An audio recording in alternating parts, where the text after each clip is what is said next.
Hello everyone, मैं सत्येंद्र सिंह आपके अपने चैनल इंडियन पीसीएस एकेडमी में बहुत बहुत स्वागत करता हूं।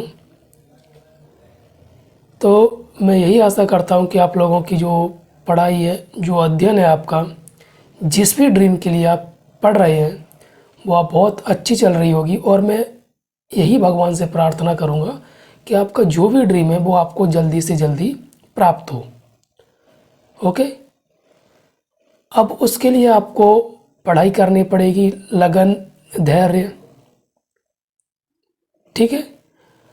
और बिल्कुल भी दबाव में आकर पढ़ाई नहीं करना है, चाहे वो आपका आखिरी अटेम्प्ट हो, चाहे वो पहला अटेम्प्ट हो। आपको फ्री माइंड का मतलब ये नहीं है कि जब मन किया तब पढ़ लिया। पढ़ाई में जब जितनी देर आप पढ़ो, 5 घंटे पढ़ो, 6 घंटे पढ़ो, 8 घंटे पढ़ो, 10 पढ़ो, उतना पढ़ाई के लिए रखो। उसके बाद जो भी आपके पास टाइम बचे उसमें आप जो भी करें वो कर सकें, ठीक है। और मैं आपको आज के दौर के हिसाब से मैं एक चीज़ बताता हूँ कि अगर आप किसी भी छोटी पढ़ाई की तैयारी कर रहे हैं तो छोटी कोई भी पढ़ाई नहीं होती, पहले माफ़ी चाहता हूँ मैं। मतलब आप कोई भी एग्ज़ाम ऐसा है जिसमें जितने भी घंटे की नीड होती है पढ़ने की, वो आप अगर, मैं बता रहा हूँ, अगर आप उतने दे रहे हो तो ठीक है, अगर उससे कम दे रहे हो तो थोड़ा चिंता का विषय है। मेरा जो कहने का मतलब है, आप किसी भी एग्ज़ाम की प्रिपरेशन करें, आपको कम से कम 5 घंटे देना है। चाहे आप पुलिस कांस्टेबल की करें, चाहे पटवारी की करें, कोई भी एग्ज़ाम हो, सबसे नीचे लेवल का, लोअर लेवल का, आप जो भी दे रहे हो, कम से कम 5 घंटे आपको देना है, कम से कम। अगर आप 5 से कम दे रहे हैं, 2 दे रहे हैं, 3 दे रहे हैं, तो उसका कोई भी मतलब नहीं है, कोई भी। क्लियर? मैक्सिमम मैं आपको यही बोलूँगा कि 10 दिन, घंटे, माफ़ कीजिए, 10 घंटे आप मैक्सिमम दीजिए। मैं ये आपसे बिल्कुल नहीं बोलूँगा कि आप 15 घंटे पढ़िए। मिनट, कि आप 15 घंटे पढ़िए, 17 घंटे पढ़िए, बिल्कुल नहीं। क्योंकि एक दिन पढ़ लोगे आप, 2 दिन पढ़ लोगे, 3 दिन पढ़ लोगे, उसके बाद नहीं पढ़ पाओगे। 8 से 10 घंटे पढ़िए, लगातार पढ़िए। 1 साल नहीं होता है, 2 साल पढ़िए। अगर आप इतना समय, कितना भी कठिन एग्ज़ाम हो, अगर आप लगातार किसी चीज़ को या किसी सब्जेक्ट को या किसी भी एग्ज़ाम को समय दे रहे हैं, तो मैं आपसे ये बोलता हूँ कि उससे आपको रिटर्न मिलेगा। मैंने पहली बार जब यूपीएससी का पेपर देखा तो मैंने बोला ये तो ये मेरी औकात से बाहर है। ईमानदारी से बता रहा हूँ, मैं बहुत ज़ीरो लेवल से, मेरा जो बैकग्राउंड है वो गांव का है, गांव से मैंने स्टडी की है। फिर मैंने ग्वालियर में, मध्य प्रदेश में आकर मैंने पढ़ाई की। तो जब मैंने 2020 की मैं बात करूं, जब मैंने ये सिलेबस पहली बार यूपीएससी का जो पेपर देखा, मैंने ये सिलेबस देखा, तो मेरे को ईमानदारी से यकीन कीजिए कि मुझे लगा कि मैं नहीं कर पाऊँगा। फिर जैसे मैंने उसको लगातार 8 से 10 घंटे इस एग्ज़ाम को मैंने दिए, सिलेबस को मैंने 8 से 10 घंटे, ये परसेंटेज यार बार बार आ जाता है, 8 से 10 घंटे मैंने दिए, तो मुझे बाद में लगा कि हाँ, मैं भी इस दौड़ में शामिल हो चुका हूँ, मैं इसके लिए तैयार हूँ। वही चीज़ मैं आपको बोलता हूँ कि अगर मेरे जैसा बंदा, यानी गांव में रहने वाला, बिल्कुल ऐसे कोई स्टूडेंट, 10th में मेरी जो परसेंट है, 10th में जो मेरी परसेंट है वो 51% है एमपी बोर्ड से, और दूसरी बात हिंदी माध्यम से, तो आप समझ सकते हैं कि जो मेरा स्टडी का जो बैकग्राउंड है कैसा रहा होगा। इसलिए बोलता हूँ कि अगर मैं यहाँ पर खड़ा हूँ, मैं आपको यहाँ पर पढ़ा रहा हूँ और मैं यूपीएससी का एग्ज़ाम दे रहा हूँ, ठीक है, तो कुछ तो होगा। अगर मेरे समझाने में कोई परेशानी है, कोई भी डाउट है आपको, तो आप मुझे बता सकते हैं। अगर आपको अच्छा लग रहा है, तो अगर पढ़ाने में मेरा जो तरीका है, जो कंटेंट है, वो आपको अच्छा लग रहा है, तो आप सोच सकती है कि जो टीचर हमें पढ़ा रहा है उसका बैकग्राउंड ऐसा है, तो हम तो फिर कर भी सकते हैं। ओके, तो हमारे जो टॉपिक चल रहा है, जो सीरीज चल रही है, वो ज्योग्राफी की चल रही है, यानी भारत के भूगोल की। भारत के भूगोल को हम ख़त्म कराने के बाद इसमें हम वर्ल्ड ज्योग्राफी यानी विश्व के भूगोल को स्टार्ट करेंगे। और इसमें जो हमने लगभग 30 वीडियो हमने बना लिए, यानी 30 क्लासेस हमने ले लिए हैं वर्ल्ड इंडियन ज्योग्राफी में। 30 वीडियो के बाद जो हमारा टॉपिक चल रहा है वो जल संसाधन, सिंचाई, बहुउद्देशीय परियोजनाएं। इसके 2 हमने वीडियो बना लिए हैं। अगर इसमें टॉपिक में आपको कोई भी कंटेंट में कोई भी प्रॉब्लम है, आंकड़े में कोई भी प्रॉब्लम है, तो आप मुझे बता सकते हैं। क्लियर?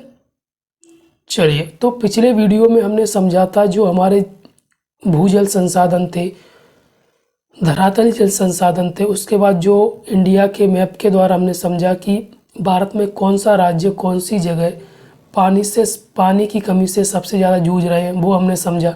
यहाँ पर जो आप चित्र देख रहे हैं वो मैंने इसलिए डाला है ताकि आप पढ़ाई के साथ साथ आपके अंदर वो इमोशंस भी आएँ कि हाँ, अगर हम पानी को थोड़ा बचा कर चलेंगे तो ये स्थिति से हम बच सकते हैं।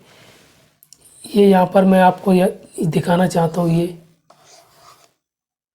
ठीक है। चलिए,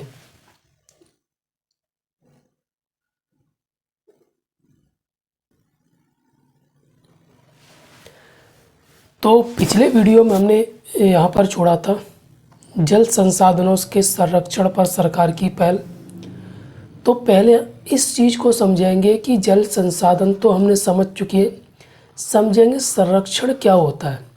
हालांकि सभी को पता होगा, लेकिन कुछ स्टूडेंट ऐसे हैं जिनको नहीं पता है, पहली बार सुन रहे हैं या नई इन्होंने स्टडी स्टार्ट की है। तो संरक्षण क्या होता है, किसी चीज़ को बचाना, वो क्या कहलाता है? संरक्षण कहलाता है।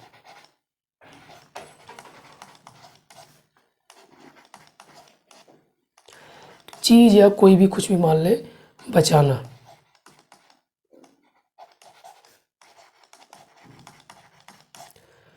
जैसे हमें जो हमारे जल संसाधन है, हमने पिछले वीडियो में पढ़ा है, उनका संरक्षण करना, उनको बचाना क्या कहलाता है? उनको बचाना क्या कहलाता है? संरक्षण कहलाता है। अब इसको बचाने के लिए सरकार की क्या क्या पहलें हैं, सरकार ने क्या क्या किया है, क्या क्या योजना बनाई है, वो सब चीज़ हम यहाँ पर समझेंगे। और ये मैं इसलिए करा रहा हूँ, आप कोई भी एग्ज़ाम देने जाते हो तो वहाँ पर आपसे पूछ लिया जाता है कि ये मिशन कब स्टार्ट किया गया था, ठीक है, इस मिशन के तहत क्या क्या काम किए जा रहे हैं। तो यही मेरा उद्देश्य है। और इन मिशनों को अगर हम बात करें, मेंस में भी डाल सकते हैं, मेंस के प्रश्न में। वहाँ पर अगर देखिए, मैं आपको यहाँ पर एक स्लाइड खाली लेके समझाता हूँ। चलो यहीं पे समझाता हूँ। अगर आपसे क्वेश्चन पूछा जाता है मेंस में कि भारत में जल संसाधन के संरक्षण के लिए, यही पूरा क्वेश्चन यहाँ पर लिख लीजिए, भारत सरकार की या सरकार की पहलें या प्रयास। तो भारत सरकार के प्रयास क्या क्या, इन योजनाओं को या मिशनों को चालू करना भारत सरकार के क्या ये प्रयास है। और इससे क्या क्या लाभ होगा, वो भी अगर आपसे पूछा जाए तो क्या क्या लाभ होगा। तो अगर इनको हम रोक देंगे, अगर इन मिशनों को अगर हम लागू करेंगे तो क्या होगा, पानी को हम बचा सकते हैं। ये जो संसाधन है, जल संसाधन, उनको हम क्या कर सकते हैं, बचा सकते हैं। जल संसाधन क्या क्या है, जो स्टूडेंट पहली बार ये वीडियो देख रहे हैं, जो भी अभ्यर्थी ये वीडियो देख रहे हैं, वो पिछले वीडियो में जाकर देख सकते हैं कि कौन से जल संसाधन पढ़ाए गए हैं। तो पहली हम योजना को देखेंगे या पहली पहल को देखेंगे, राष्ट्रीय जल मिशन। इसको 2008 में जलवायु परिवर्तन पर राष्ट्रीय कार्य योजना के तहत लॉन्च किया गया था। इसे कब लॉन्च किया गया था? 2008 में। किस योजना के तहत? जलवायु परिवर्तन राष्ट्रीय कार्य योजना के तहत। मिशन राष्ट्रीय जल नीति के प्रावधानों को ध्यान में रखेगा। यानी जो राष्ट्रीय जल नीति बनाई गई थी उसको, उसके अंदर जो प्रावधान दिए गए थे उसको ध्यान में रखेगा। उसमें जो बातें बोली गई हैं उसके तहत वो क्या करेगा, कार्य करेगा। और विभिन्न अधिकारों और मूल्य निर्धारण के साथ नियामक यानी उसको कंट्रोल तंत्र के माध्यम से 20% तक पानी के उपयोग को अधिकतम करने के लिए एक रूपरेखा तैयार करेगा। ये पूरी योजना के अंदर जो किया गया था, कब इसको स्टार्ट किया गया था, किसके अंडर काम करेगी, किसके तहत काम करेगी, ये बोला गया है।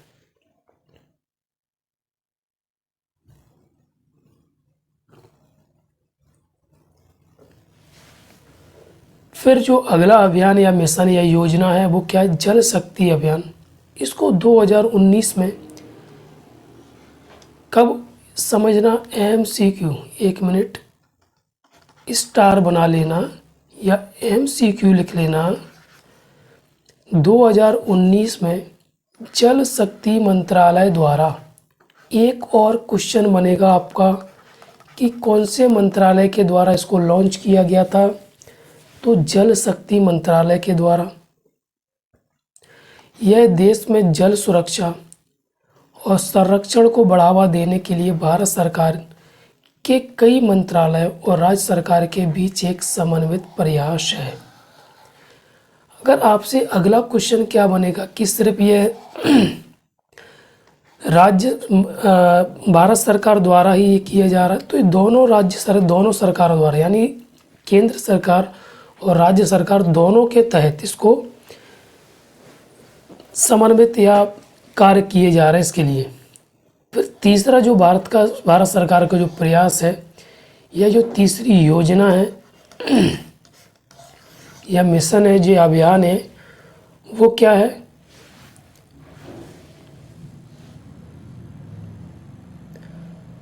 हर खेत को पानी।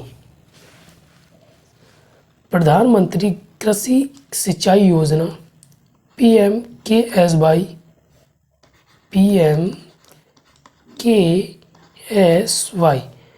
PM प्रधानमंत्री, K से कृषि, S से सिंचाई, Y से योजना का एक हिस्सा जल निकाय योजना की मरम्मत, नवीनीकरण और बहाली का उद्देश्य टैंक भंडारण क्षमता में वृद्धि के साथ साथ जो भूमि के अंदर जो जल है उसको बचाए रखना यानी पुनर्भरण, ठीक है, टैंक कमानों को, मतलब ये कृषि से संबंधित जो कृषि के लिए पानी पहुंचाना उससे संबंधित ये योजना थी। फिर ये चौथी जो योजना थी या चौथा जो मिशन था वो क्या है, कायाकल्प और शहरी परिवर्तन के लिए अटल मिशन, या इसको क्या बोलते हैं, अमृत। ओके, तो इसे 2015 में लॉन्च किया गया था और मिशन शहरों में जल आपूर्ति जैसे सीवेज, यहाँ पर याद रखना है आपको, शहरी और जो सेप्टिक टैंक होते हैं उनके प्रबंधन, तूफान जल निकासी, हरित स्थान, पार्क, गैर मोटर चालित शहरी परिवहनों के लिए, तो इसको 2015 में लॉन्च किया गया था। जो सीवेज वगैरह थे शहरों में जो भी, देखो शहरों में कृषि तो होती नहीं है, तो जो भी सीवर वगैरह, सेप्टिक टैंक वगैरह, जो भी पार्क वगैरह थे उसके लिए। फिर जो पांचवी योजना है वो अटल भू योजना, इन दोनों में याद रखना, ठीक है ना। ये अटल मिशन, अमृत मिशन है, ये भूजल अटल या अटल भूजल योजना है।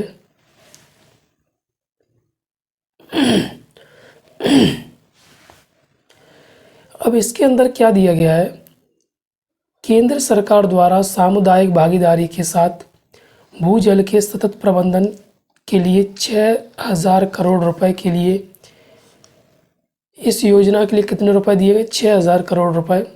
अटल को अटल जल के नाम से भी जाना जाता है। ये शक्ति मंत्रालय द्वारा, तो ये आपको याद रखना है कि हर जल मंत्रालय द्वारा नहीं है, ये शक्ति मंत्रालय द्वारा है। जैसे पहल जल संसाधन, नदी विकास और गंगा संरक्षण मंत्रालय के रूप में भी जाना जाता है। किसे? शक्ति मंत्रालय को जल संसाधन, नदी विकास और गंगा संरक्षण मंत्रालय के रूप में जाना जाता था। भारत सरकार और विश्व बैंक ने इसके लिए 50-50% या 50-50 के अनुपात में क्या दिया है? रुपए दिए हैं या वित्त पोषित है ये योजना। 50 रुपये अगर भारत सरकार ने दिए हैं तो 50 रुपये किसने दिए हैं? विश्व बैंक ने भी दिए हैं। ठीक है, दोनों की बराबर की भागीदारी है वित्त पोषण में।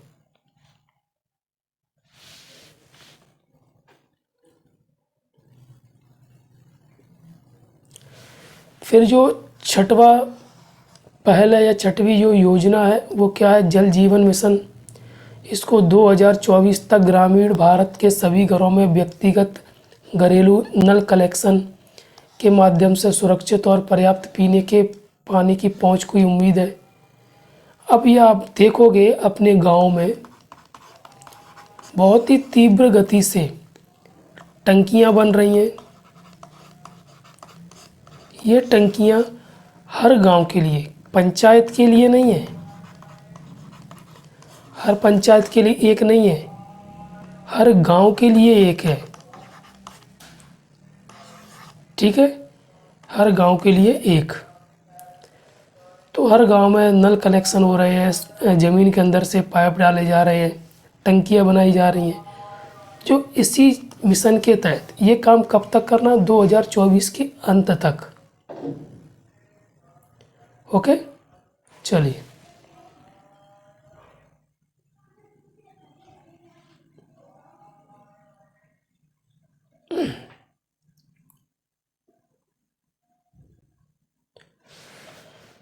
अब जो जल संसाधन हमने पढ़े थे उनका महत्व क्या है, क्यों हमारे लिए ज़रूरी है, वो देखिए। अब इससे भी हमारे मेंस में क्वेश्चन बन सकता है कि जल संसाधन, ये पूरा यहाँ तक, ये पहला क्वेश्चन यहाँ तक, जल संसाधन के महत्व तथा इनको बचाने के लिए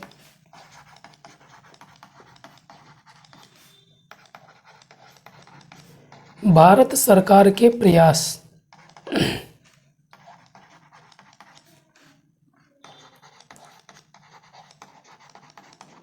तो ये पूरा हमारा मेंस का क्वेश्चन कंप्लीट है। और हम इसमें ये भी बता सकते हैं, ये भी ऐड कर सकते हैं कि वर्तमान में इसकी क्या चुनौतियां हैं, कि वर्तमान में कि पानी का कितना संकट है, पानी कितना उपलब्ध है लोगों के लिए। तो ये तीनों क्वेश्चन हम एक ही, यह पहला महत्व हो गया भारत सरकार की, इसके लिए पहले हो गई जो हमने पिछली स्लाइड में हमने पढ़ी थी। और वर्तमान में क्या स्थिति है ये हमने 2 दिन पहले के वीडियो में हमने समझा था। तो पूरा क्वेश्चन हमारा इससे क्या हो जाएगा, ये पूरे डाटा से कंप्लीट हो जाएगा। क्लियर होता जा रहा है ना आपको?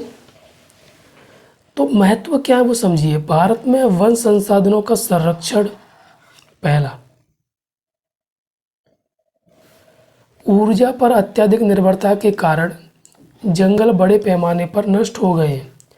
जल संसाधनों का कुशल उपयोग उस मात्रा को कम करता है जिस पर वन निर्भर है, इसे संरक्षित करने में मदद करता है। तो आपको यहाँ पर सिर्फ ये हेडलाइन याद रखना, इसके अंदर का आप अपने आप बना के लिख सकते हैं। फिर लिखा है जलीय जंतु संरक्षण। जैव विविधता को बनाए रखने के लिए जलीय जंतुओं की रक्षा करना भी उतना ही महत्वपूर्ण है। जल संसाधनों का उपयोग करके देश में ऐसे जानवरों को संरक्षित किया जा सकता है। फिर अगर हम बात करें अगली कृषि क्रांति, कृषि अधिकांश सतह और भूजल का उपयोग करती है। यह सतह के पानी का 89% और भूजल का 92% यूज़ करती है। यानी अगर हम सतह के पानी को 100% मान लें तो इसके पानी का 89% यूज़ करती है। वही अगर हम भूजल को 100% मान लें तो इसके 92। तो यहाँ से एक और MCQ का क्वेश्चन बनता है कि कृषि के लिए कौन से पानी का हम ज़्यादा यूज़ करते हैं, तो हम किस पानी की ज़्यादा यूज़ करते हैं, जो पानी ज़मीन के अंदर है उसका, मुकाबले इसके। क्लियर हो गया ना? ओके।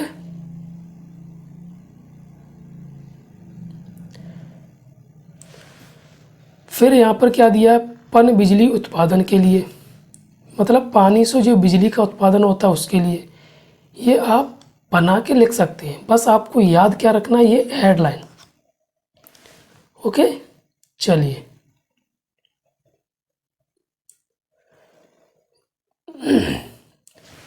फिर अगला क्या दिया, अर्थव्यवस्था और उद्योगों का विकास।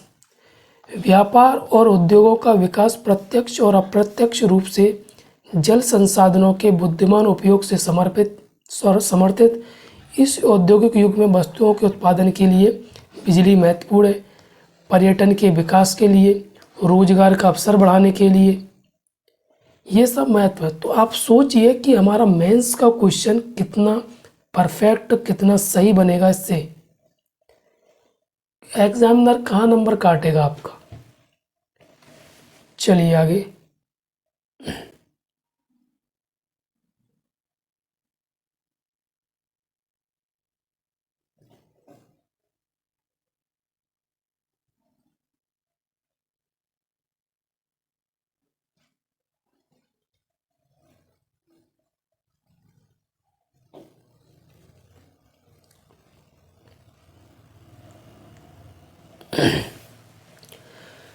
अब क्वेश्चन अगर आपसे पूछा जाता है सिंचाई के ऊपर, कि सिंचाई की वर्तमान स्थिति, सिंचाई के बारे में जो भी आपसे क्वेश्चन पूछा जाए, अगर मैं जिस कंटेंट आपको अभी कराऊंगा उसके बाद आप देखना कि सिंचाई से आपके कौन से क्वेश्चन यहाँ पर पूरे कंप्लीट होंगे। तो भारत की कृषि का ज़्यादातर हिस्सा मानसूनी वर्षा पर निर्भर है। मतलब अगर वर्षा होती है तो कृषि कैसी होगी, ठीक होगी। अगर संतुलित वर्षा होती है तो कृषि ठीक होगी, असंतुलित वर्षा होती है तो कृषि ठीक नहीं होगी। तो भारत की जो कृषि है वो ज़्यादातर किस पर निर्भर है, मानसूनी वर्षा पर। खेतों में फसलों की जो कृत्रिम रूप से जल देना सिंचाई कहलाता है।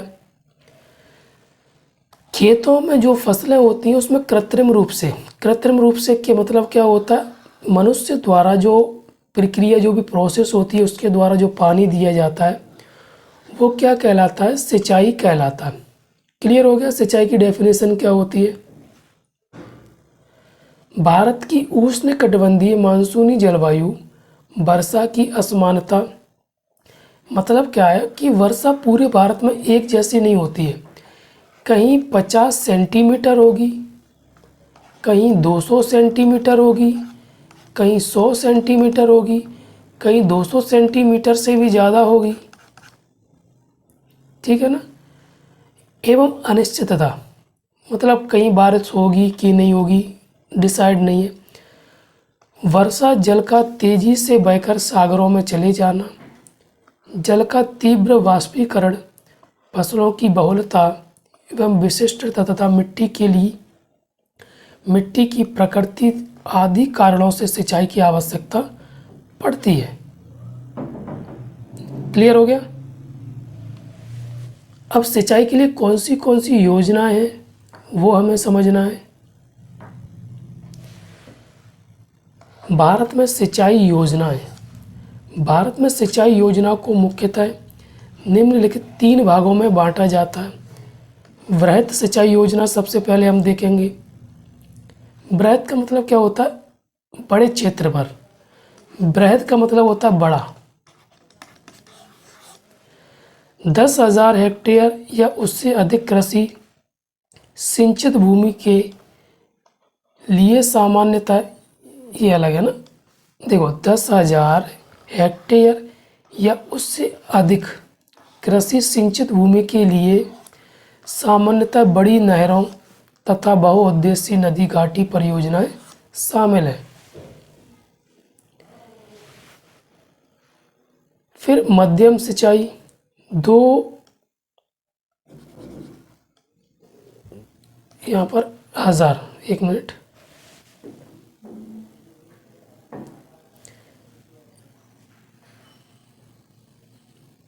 ठीक है, 10,000, ठीक है।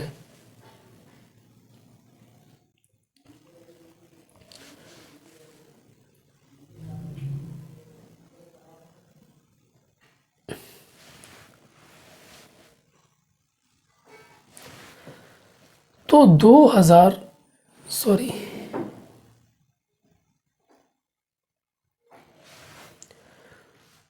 तो 2000 हेक्टेयर से लेकर 10,000 हेक्टेयर के बीच जो वृहद थी उसमें क्या था, 10,000 से ऊपर ज़्यादा। यहाँ क्या है, 2000 से 10,000 के बीच के लिए छोटी नहरें शामिल है।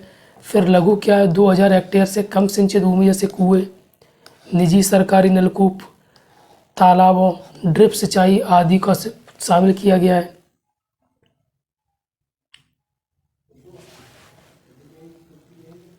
लघु सिंचाई योजना के माध्यम से ही भारत में सर्वाधिक जो सब्जी है ना, ये वाला, ये आपके लिए क्वेश्चन बनेगा MCQ। लघु सिंचाई योजना के माध्यम से ही भारत में सर्वाधिक सिंचाई होती है। इसके लिए भारत में 2006 में केंद्र सरकार ने लघु सिंचाई योजना शुरू की थी, जो 2010 में लघु सिंचाई मिशन के रूप में परिवर्तित किया गया, जो 2013 और 2014 तक क्या रहा, जारी रहा। फिर 1 अप्रैल 2013-14 से राष्ट्रीय लघु सिंचाई योजना, राष्ट्रीय सतत कृषि विकास मिशन के तहत इसको लागू किया गया था, जो 1 अप्रैल 2015 से लघु सिंचाई घटक खेत जल प्रबंधन प्रधानमंत्री कृषि सिंचाई योजना के रूप में इसको दर्जा मिला। ठीक, ये आपके प्री के क्वेश्चन हो जाएंगे, ये आपका प्री का क्वेश्चन हो जाएगा। ओके, फिर सिंचाई के साधन क्या क्या हैं भारत में तो कुल संचित क्षेत्रों में लगभग आधे से अधिक भाग पर सिंचाई छोटे साधनों जैसे कुएं, नलकूपों, तालाबों, झीलों, जलाशयों की सहायता से होता है। और जो शेष बचता है उसको नहर प्रणाली, जो से चंबल नहर प्रणाली होती है, यमुना नहर प्रणाली होती है। ठीक है, इसके माध्यम से ये जो आंकड़े आपको मैं बता रहा हूँ 2015 के अनुसार बता रहा हूँ कि भारत में सबसे ज़्यादा जो सिंचाई की जाती है कुओं व नलकूपों से 61%। ये आपका प्री में क्वेश्चन पूछ सकते हैं, वो मेंस में भी आप एक आंकड़े के रूप में इसको डाल देना। फिर उसके बाद दूसरे नंबर पे आता नहरों द्वारा, तीसरे नंबर पर अन्य सोर्सों द्वारा, चौथे नंबर पर आता तालाबों द्वारा। तो आपसे एग्ज़ाम में पूछ लिया जाएगा, पहले नंबर पे इसको दे देंगे, दूसरे नंबर पर इसको दे देंगे, तीसरे नंबर पर इसको दे देंगे, चौथे नंबर पर इसको दे देंगे। तो आपको इस सीक्वेंस को मिलाने के लिए आ जाएगा, वो आपको करना है। ठीक है, तो आज की क्लास को मैं यहीं पर समाप्त करता हूँ। कल मैं फिर से आपके सामने बहुत बढ़िया कंटेंट लेकर हाजिर होऊंगा। आपको सपोर्ट बना के रखना है, ठीक है। ज़्यादा से ज़्यादा क्लास को शेयर कीजिए। आपका लाभ, आपके दोस्तों का लाभ, भाई बहनों का लाभ, मेरा भी लाभ। ठीक है, चलिए।